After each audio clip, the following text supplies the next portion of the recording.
এই ভাই সা হ্যাঁ ভাই সাহেব, গম আর আটা খাইছেন কখনো?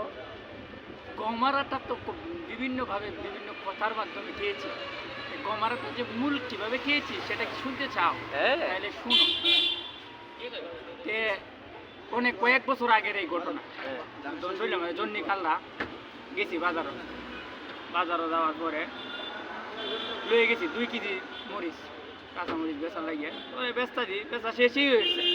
এর মধ্যে আমার বেয়া হয় বাজারে খারা, আচ্ছা। বুঝছো?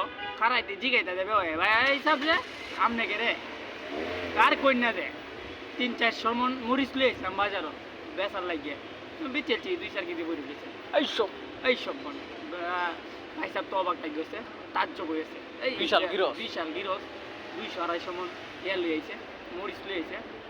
পরে এই মুহূর্তেই এই বাজারের ইজারা দাঁড়ায় বইতাছে ভাই সাহেব কাজ দাঁড়াতে। আচ্ছা, ভালো কথা। বালা কথা কাজ না দিতে গেলাম কয় যে আপনি তো 300 মন মরিচ বেচছেন, যে 300 মনের হাজিরা আইছে 400 টাকা। 400 টাকা দিন আগের যুগে 400 টাকা, আমাদের যুগে কিন্তু 4 লাখ 4 লাখ টাকার সমান। তো 400 টাকা দিলাম, দেওয়ার পরে ভাই সাহেব লোকে কথাবার্তা শেষ করে আইলাম। আয়া বাড়ি তো তারি তোমার চাষি দিছে। তোমার চাষি দিছে দৌড়ান এই কি গমারাটা খেয়েছি এখন বুঝো, যে কথার কথার কারণে কি গমারাটা যে খাইছি এই সব